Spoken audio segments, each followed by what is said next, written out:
મિત્રો YouTube ઉપર learning Gujarati લખશો એટલે નીચે સબસ્ક્રાઇબ બટન દેખાશે, ત્યાં ક્લિક કરશો, બાજુમાં બેલ આઇકોન છે એ પણ દબાવશો જેથી મારા નવા વિડિયોના નોટિફિકેશન તમને રેગ્યુલર મળતા રહે। નમસ્કાર મિત્રો, લર્નિંગ ગુજરાતી ચેનલમાં આપનું સ્વાગત છે। આજના વિડિયોમાં આપણે જોઈશું એક્સેલનો છઠ્ઠો ભાગ। માઇક્રોસોફ્ટ એક્સેલમાં આપણે ચાર્ટ કેવી રીતે ઇન્સર્ટ કરશું। નિદાન કસોટી માટે ચાર્ટ સ્વરૂપે જો ડેટા હોય તો આપણે સરસ રીતે આપણે બતાવી શકીએ છીએ। શરૂઆત કરીએ। સૌપ્રથમ આપણી જોડે આવો ડેટા છે। મિત્રો આ ડેટા આપણે તૈયાર કરવો પડશે ધોરણ 2 નિદાન કસોટી માટે। હું અહીંયા એક વિષયની વાત કરું છું, ગુજરાતીનો પ્રોગ્રેસ રિપોર્ટ છે આપણી પાસે। એની અંદર 1 થી 25 વિધાન છે। આ 1 થી 25 વિધાન જે છે એ શબ્દોમાં લખેલ છે। એની નીચે તમને બેઝલાઇન અને મિડ ટર્મ એટલે કે બે ડેટા છે। બેઝલાઇન એટલે આપણે 31 તારીખનો ડેટા સમજીશું અને મિડ ટર્મ એટલે કે હમણાં જે 15મી માર્ચે આપણે જે ડેટા લીધો એ બરાબર। એની સામે અહીંયા બે લર્નર્સ અને એચીવર્સ આપેલા છે। લર્નર્સ એટલે આપણે ધારો કે 0, 1, 2 ગુણ હોય તો આપણે 0 અને 1 એ આપણે લર્નર્સ ગણેલા છે અને એચીવર્સ મીન્સ કે પૂરેપૂરા જે માર્ક્સ આવી ગયા છે 2 માંથી 2 અને 4 માંથી 4 તો એને આપણે એચીવર્સ ગણીએ છીએ બરાબર। તો અહીંયા પ્રથમ જે છે પહેલો પ્રશ્ન એની અંદર બેઝલાઇનમાં લર્નર્સ હતા 20 શરૂઆતમાં, જે મિડ ટર્મમાં અત્યારે જે એક્ઝામ લીધી એમાં 17 થયા એટલે કે ઘટ્યા। એ જ રીતે એચીવર્સ 30 હતા અને એ 33 થયા બરાબર। કુલ અહીંયા તમે જોઈ શકો છો કે વર્ગમાં 50ની સંખ્યા છે તો અહીંયા તમામ અહીંયા જે ખાનામાં છે 50 અહીંયા સંખ્યા થવી જોઈએ બરાબર। અહીંયા 50 બાળકો છે, 20 અને 30 લર્નર્સ અને એચીવર્સ। એ જ રીતે મિડ ટર્મમાં અત્યારે જ્યારે આપણે લીધું તો પહેલા વિધાનમાં 17 અને 33 થયા। એ જ રીતે બીજા વિધાનમાં બેઝલાઇનમાં 21 હતા બાળકો, હવે મિડ ટર્મમાં લર્નર્સ થયા 17 અને 29 હતા, ત્યાં એચીવર્સ થયા 33। આ જ રીતે 50નો ક્રમ જે છે એ અહીંયા 25 સુધી જાય છે બરાબર। 25 વિધાનનો આ રીતે ડેટા તૈયાર કર્યા બાદ આપણે ચાર્ટ બનાવીશું। હવે આ ડેટા તૈયાર કરતી વખતે તમને ઘણી કન્ફ્યુઝન હશે તો એના માટે એક સ્કૂલનો ડેટા છે એની ઉપરથી આપણે જોઈશું। ધારો કે અહીંયા ધોરણ 2 ની નિદાન કસોટી ગુજરાતી પ્રોગ્રેસ ડેટા છે એઝ ઓન 31/1/19 બરાબર। 31/1નો ડેટા છે એટલે કે બેઝલાઇનનો ડેટા છે ગુજરાતીનો। સ્ટુડન્ટ અહીંયા 4 સ્ટુડન્ટ છે, 4 સ્ટુડન્ટનો 25 વિધાન માટેનો ડેટા આપણી પાસે છે। તમે ધ્યાનથી જોઈ શકો છો કે 1 થી લઈને 20 વિધાન જે છે એમાં 0, 1, 2 એવું કોડિંગ છે અને બાકી જે છે 21 થી 25 છે ત્યાં આપણે 1, 1નું કોડિંગ છે બરાબર। તો હવે અહીંયા આપણે ગણવાનું કઈ રીતે, તો અહીંયા તમારી પાસે 3 કોડિંગ છે, એક 0, 1 અને 2। તો 0 અને 1 આ બંને જે ટોટલ છે 0 અને 1 આ બંને આપણે ગણીશું લર્નર અને જે 2 માંથી 2 આવી ગયા એને આપણે એચીવર્સ ગણીએ છીએ બરાબર। તો હવે 0 અને 1 વાળા કેટલા એ આની અંદરથી ગણવા પડે। અહીં તો 4 જ છે વિદ્યાર્થી, પણ ધારો કે ભલે આવા 200 વિદ્યાર્થી હોય તો પણ તમે આ પેટર્નથી કરી શકો છો। શરૂઆતમાં શું કરીશું તો અહીંયા ધ્યાન આપો, પહેલાં તો આની એક કોપી લઈ લેવાની। હવે હું અહીંથી ડેટા સિલેક્ટ કરું છું 20 વિધાન સુધીનો, કારણ કે પાછળ મારે કંઈ કરવાની જરૂર નથી, ત્યાં 0 અને 1 તો છે જ બરાબર। તો હવે અહીંથી લઈને અહીંયા સુધીનો ડેટા જે મારા વિદ્યાર્થીનો જે છે 0, 1, 2 કોડિંગ એ બધું આપણે કોડિંગ સિલેક્ટ કર્યું બરાબર। હવે કોડિંગ સિલેક્ટ કરી ફાઇન્ડ અને રિપ્લેસમાં જઈશું, રિપ્લેસ ઉપર ક્લિક કરીશું એટલે તમને અહીંયા બે ઓપ્શન આવે છે કે શું શોધવું છે અને એની સાથે શું બદલી દેવું છે બરાબર। તો સૌપ્રથમ આપણે અહીંયા લખીશું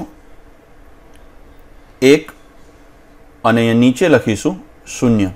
ફરીવાર સમજો કે 1, 1 જેટલા સિંગલ છે 1, 1 બરાબર એ બધા શોધશે અને એની જગ્યાએ 1ની બદલે શું કરશે 0। રિપ્લેસ ઓલ, જે તમે સિલેક્શન કરેલું છે એટલામાં જ આ બદલશે, બાકીનું કંઈ કોડિંગ બદલશે નહીં। તો અહીંયા 34 રિપ્લેસમેન્ટ થઈ ગયા, ઓકે બરાબર। હવે તમે જોઈ શકો છો કે 0 તો હતા જ બરાબર, 0 તો હતા જ, પણ આપણે 1 વાળા જે હતા એને પણ 0 કરી દીધા બરાબર। તો હવે તમારી પાસે કોડિંગ કયું રહ્યું 2 બરાબર। હવે 2 જ રહ્યા હશે અને બાકીના 0, 0 થઈ ગયા। તો સિલેક્શન એમને એમ જ રહેવા દઈશું, ફરીવાર આપણે ત્યાં જ જઈશું બરાબર અને જે 2 છે એની જગ્યાએ પાછા શું કરી દઈશું આપણે 1। રિપ્લેસ ઓલ, એવા 30 રિપ્લેસમેન્ટ થયા। હવે તમે જોઈ શકો છો કે 2ને બદલે પણ આપણે શું કરી દીધું 1। તો હવે મિત્રો આપણી પાસે બે જ કોડિંગ છે, એક શૂન્ય અને એક. તો હવે શું થશે કે જ્યારે તમે અહીંયા ટોટલમાં ઓટોસમ આપશો તો અહીંયા ઉપરના જે ક્રમે તમામ બાળકોનું જે કોડિંગ છે એનું ટોટલ થઈ ગયું, બરાબર. તો અહીંયા એક એક વાળા 4 બાળકો આવી ગયા. હવે આને અહીંયા આપણે ડ્રેગ કરી લઈએ અને છેક સુધી ખેંચી લઈશું. તો તમે જોઈ શકો છો કે એક એક વાળા 4 એટલે કે જે પૂરેપૂરા એચિવર્સ છે 4 થઈ ગયા. અહીંયા કોઈ કોડિંગ છે નહીં, 0 0, તો અહીંયા 0 જ આવશે. અહીંયા તમે જોઈ શકો છો કે 0 અને 0 અને એક એક જે કોડિંગ હતું એવા બાળકો કેટલા કે એચિવર્સ કેટલા, તો 2 થયા. એ જ રીતે અહીંયા 4 છે, અહીંયા 2 છે, અહીંયા 2 છે. તો આ રીતે કોડિંગ થશે. બાકીનું જે 21 થી 25 છે એ 21 થી 25માં 0 અને 1 જ કોડિંગ છે. તો ત્યાં આપણે બદલવાનું નથી, કારણ કે 0 ને 1 કોડિંગ આપણે કરવા માટે 1 થી 20માં અહીંયા 0 1 2 હતા, એટલા માટે આવું કરવું પડ્યું. હવે આ જ રીતે ગણિતમાં થશે 0 1 2 3 4 આ રીતે કોડિંગ છે. તો અહીંયા આપણે 0 1 2 જે છે એને આપણે 0 કરીશું અને 3 અને 4 જે છે એને એચિવર્સ કરીશું. તો અહીંયા આપણે કઈ રીતે રિપ્લેસ કરશો મેથ્સમાં, તો અહીંયા તમારે 0 1 2 3 4 જે છે એ શરૂના 4 વિધાનમાં જ છે. ગણિતમાં તમે જોશો તો શરૂના 4 વિધાન જ એવા છે કે જ્યાં 0 1 2 3 4 કોડિંગ છે, બાકીનું બધું 0 1 જ છે, બરાબર. તો અહીંયા તમારે પ્રથમ જે 4 વિધાન છે એનું જ કોડિંગ તમારે સિલેક્ટ કરવાનું રહેશે. અને એની અંદર કઈ રીતે કામ કરશો, તો સૌપ્રથમ તમારે જે છે 1 હોય ત્યાં આપણે શું કરશું 0, એ રીતે 2 હોય ત્યાં શું કરશું 0, બરાબર. 1 હોય ત્યાં પણ 0 અને 2 હોય ત્યાં 0 કરશો, બરાબર.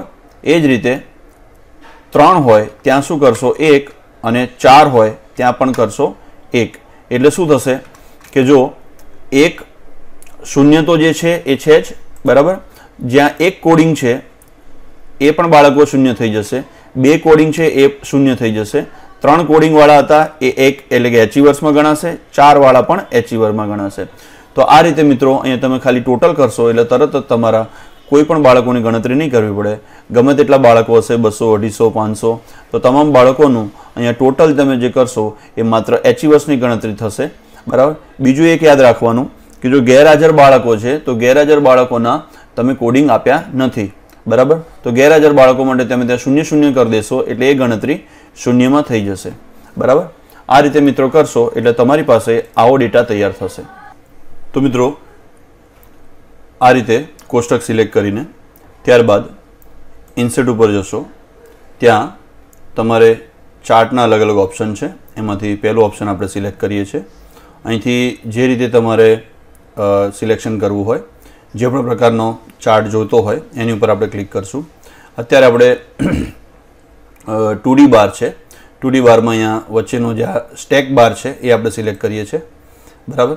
સિલેક્ટ કરતાની સાથે તમે જોઈ શકશો કે નીચે અહીંયા ચાર્ટ બનીને આવી ગયો છે, બરાબર. તો અહીંયા 1 થી 25 વિધાન આપણે સિલેક્ટ કરેલા છે, 1 થી 25 વિધાન અહીંયા સિલેક્ટ કરેલા છે. તો 1 થી 25 વિધાન અહીંયા તમે જોઈ શકો છો કે 1 થી 25 વિધાન માટે આ ડેટા આવી ગયો છે. પણ ડેટા બહુ નાનો છે તો તમે અહીંથી આ રીતે થોડે નીચે જઈને ચાર્ટ આ રીતે ખેંચીને આ રીતે મોટો કરી શકો છો, બરાબર. હવે મિત્રો તમે જુઓ કે અહીંયા આ 25 નંબર વિધાન, બરાબર, જે અહીંયા ઉપર નંબરિંગ છે. ત્યાર પછી અહીંયા જે એનો મુદ્દો જે છે, ત્યાર પછી બેઝલાઇન અથવા તો મિડ ટર્મ. તો બેઝલાઇન અને મિડ ટર્મની 2 લાઈનો દરેકની અંદર, દરેક વિધાનમાં 2 જે અહીંયા ખાના આપણે આપેલા છે એ જ પ્રમાણે અહીંયા 2 ખાના પ્રમાણે 2 અહીંયા સ્ટેક બાર બનેલા છે, બરાબર. હવે તમે જોઈ શકો છો કે ભાઈ અહીંયા 1 થી 25 વિધાન છે અને બહુ નાના અક્ષરો આવેલા છે. તો આપણે 5 વિધાનનું આપણે કરીએ. હું અત્યારે ચાર્ટ ડિલીટ કરું છું. તો સૌ પ્રથમ આપણે શું કરશું, તો ફરીવાર મિત્રો આ રીતે સિલેક્ટ કરી લઈએ. સિલેક્ટ કરીને ફરીવાર ઇન્સર્ટ ચાર્ટમાં 2D બાર, અહીંયા જે સ્ટેક બાર છે એ આપણે સિલેક્ટ કરીએ, બરાબર. આ ચાર્ટને અહીંયા આપણે ખસેડીને આ રીતે અહીંયા મૂકીએ. હવે ફિલ્ટરમાં જશું. અહીંયા ફિલ્ટર ઉપર ક્લિક કર્યા બાદ તમે જોઈ શકશો કે અહીંયા સિલેક્ટ ઓલ છે, એટલે કે તમામ વિધાનો આપણે સિલેક્ટ કરેલા છે. અહીંથી હું આ ક્લિક કાઢી નાખીશ, બરાબર. હવે આપણે પહેલું વિધાન, ત્યાર પછી બીજું વિધાન, ત્રીજું, ચોથું અને પાંચમું અને એપ્લાય કરશું. તો મિત્રો તમે જોઈ શકો છો કે અહીંયા 5 વિધાન માટે આ ચાર્ટ તૈયાર થઈ ગયો, બરાબર. આને આપણે આ રીતે હું બતાવું છું તમને એટલે ખ્યાલ આવશે. થોડો આપણે મોટો કરીએ તો અહીંયા 1 થી 5 વિધાન, 5 વિધાન અહીંયા શબ્દોમાં પણ લખેલ છે. બેઝલાઇન, મિડ ટર્મ, આ રીતે બે જે બાર બનેલા છે. અહીંયા લર્નર્સ તમે જોઈ શકો છો અને એચિવર્સ, બરાબર. હવે મિત્રો ખાસ કરીને કે જે આ બાર છે એ બારમાં અહીંયા આંકડા આવતા નથી, તો એના માટે અહીંયા ચાર્ટ આપણે સિલેક્ટ કરીએ છીએ અને તમે જોઈ શકો છો બાય ડિફોલ્ટ અહીંયા પહેલો ચાર્ટ છે સ્ટાઇલ 1 અને બાજુમાં તમે જશો સ્ટાઇલ 2, એની ઉપર આપણે ક્લિક કરશું એટલે તમે જોઈ શકો છો કે અહીંયા સંખ્યા પણ આવી ગઈ, બરાબર. જે પહેલું વિધાન છે એની અંદર 20 અને 30 બેઝલાઇનમાં તમે જોઈ શકો છો, બેઝલાઇનમાં 20 અને 30, એ રીતે અહીંયા 17 અને 33 મિડ ટર્મમાં છે તો 17 અને 33 જે આંકડા અહીંયા તમે ફિલઅપ કરેલા છે એ જ આંકડા અહીંયા આવી ગયા છે, બરાબર. આ રીતે તમે 5 વિધાનના તમે બનાવી શકો છો. બીજું કે અહીંયા તમારે કલર ચેન્જ કરવો છે, જેમ કે આ ફર્સ્ટ જે છે, બરાબર, આ શું છે તો તમે જોઈ શકો છો કે આ લર્નર્સ છે. લર્નર્સ માટે આપણે કોઈ રેડ કલર કરીએ તો રેડ કલર કરવા માટે આપણે જઈશું ફોર્મેટમાં જઈને શેપ ફિલ છે, શેપ ફિલમાં રેડ આપણે કરશું તો અહીંયા રેડ થઈ જશે. એ જ રીતે અહીંયા સિલેક્ટ કરશો એટલે આ બાર સિલેક્ટ થશે. ત્યારબાદ અહીંયા જઈને આપણે એના માટે બ્લુ કલર સિલેક્ટ કરીએ તો અહીંયા બ્લુ થઈ જશે. તો તમે જોઈ શકો છો કે રેડ જે છે એના ઉપરથી તમને ખ્યાલ આવશે કે જે પ્રથમ વિધાન છે, પ્રથમ જે વિધાન છે એ પ્રથમ વિધાનમાં બેઝ લાઇનમાં 20 બાળકો હતા, જ્યારે મિડ ટર્મમાં 17 થયા. તમે જોઈ શકો છો. એ જ રીતે અહીંયા 30ના 33 થયા એચિવર્સ, બરાબર છે. તો લર્નર્સ અને એચિવર્સ આ રીતે સરસ રીતે તમે ચાર્ટ બનાવી શકો છો. હવે મિત્રો અહીંયા 5 વિધાનનો ચાર્ટ બનાવ્યો, તો હવે બાકીના ચાર્ટ માટે શું કરશું? તો અહીંયા આ ચાર્ટ જે છે એ ચાર્ટ ઉપર જ આપણે કોપી કરશું. અહીંયા ક્લિક કરીને અહીંયા ને અહીંયા આપણે કરીશું પેસ્ટ, બરાબર. અહીંયા બાજુમાં આપણે મૂકીએ છીએ. બાજુમાં મૂકીને તમે જોઈ શકો છો કે 1 થી 5 વિધાન, 1 થી 5 વિધાન ફરીવાર એને જ કોપી કર્યા, બરાબર. તો આપણે ખાલી જસ્ટ જવાનું છે અહીંયા ફિલ્ટરમાં જશો એટલે નીચે આપણે શું કરવાનું છે, સિલેક્ટર ઉપર ક્લિક કરશું એટલે બધા સિલેક્શન નીકળી જશે અને નીચે આપણે 6થા નંબરનું વિધાન, 7મા નંબરનું વિધાન, 8મા નંબરનું, 9મા નંબરનું અને 10મા નંબરનું અને પછી આપણે કરશું એપ્લાય, બરાબર. તો હવે મિત્રો તમે જોઈ શકો છો કે અહીંયા 1 થી 5 હતું, એ જ રીતે અહીંયા 6 થી 10નું વિધાન બની ગયું, બરાબર. તો આ જ રીતે સરસ રીતે તમે ચાર્ટ અલગ અલગ 5 વિધાન પ્રમાણે અહીંયા બનાવી શકો છો. હવે આ જે છે એ એક્સેલમાં બનાવ્યા આપણે, પણ આનું જો પ્રેઝન્ટેશન કરવું હોય એટલે કે પીપીટી બનાવવી હોય દરેક 5 વિધાન વાઇઝ તો આપણે કઈ રીતે કરશું. બીજું ચાર્ટ ટાઇટલ બી મિત્રો ખાસ ધ્યાન રાખજો. ચાર્ટ ટાઇટલ આપણે અહીંયા આપ્યું નથી, તો અહીંયા ચાર્ટ ટાઇટલ આપણે આપી દઈએ. આમાંથી અહીંયા આ જે છે એને Ctrl+C કરીએ અને આની ઉપર ક્લિક કરીને આને સિલેક્શન કરીશું અને Ctrl+V એટલે કે પેસ્ટ કરી દઈશું, બરાબર. અહીંયા પણ એ જ રીતે કરશું Ctrl+V, બરાબર. તો તમે આ રીતે સરસ મજાનો ચાર્ટ આ રીતે બનાવી શકો છો. આ ચાર્ટનો ચેન્જ પણ કરી શકો છો. અહીંયા ક્લિક કરશો, બરાબર, અને ચાર્ટની જે સ્ટાઇલ છે એ તમે અહીંથી ક્લિક કરશો એટલે ચાર્ટની સ્ટાઇલ પણ તમે ચેન્જ કરી શકશો, બરાબર.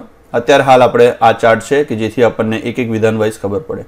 હવે આની પીપીટી કેવી રીતે બનાવીશું તો હું અહીંયા કોઈ એક ચાર્ટ સિલેક્ટ કરું છું, પહેલા 5 વિધાન માટેનો આ ચાર્ટ છે. ચાર્ટની ઉપર આપણે રાઇટ ક્લિક મારીને કોપી કરશું. ત્યારબાદ કોઈ પ્રેઝન્ટેશનમાં બ્લેન્ક જે સ્લાઇડ હોય એમાં રાઇટ ક્લિક મારીને પેસ્ટ કરશો.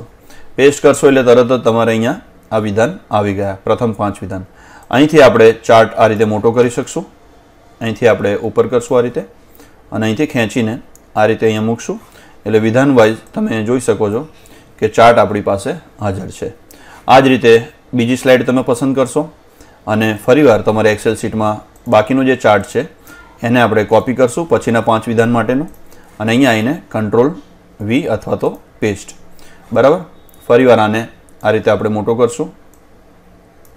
આ રીતે તમે ચાર્ટ સરસ રીતે બનાવી શકશો અને એક 5 વિધાનની પીપીટી આ રીતે બનાવી શકશો, બરાબર. તો આ રીતે સરસ મજાના તમે ચાર્ટ સ્વરૂપે આનો કલર પણ ચેન્જ કરી શકાય અને બધું એડિટિંગ જે છે એ આ રીતે કરી શકશો. તો મિત્રો આ હતું ચાર્ટ ઇન્સર્ટ કેવી રીતે કરો, એની પીપીટી કેવી રીતે બનાવી. તો નિદાન કસોટી માટે જો તમે એક્સ્ટ્રા ઓર્ડિનરી એફર્ટ કરવા માંગતા હોય તો આ રીતે સરસ એક્સેલમાં તમે ચાર્ટ બનાવીને પીપીટી સ્વરૂપે રજૂઆત ચિત્રાત્મક રીતે કરી શકો છો કે જેથી તમને ઝડપથી બાળકોનો ખ્યાલ આવે કે ક્યાં ગ્રાફ વધે છે, ક્યાં ગ્રાફ ઓછો થાય છે. આવતા વિડીયોમાં કોઈ નવી મેથડ સાથે મળશું. અસ્તુ.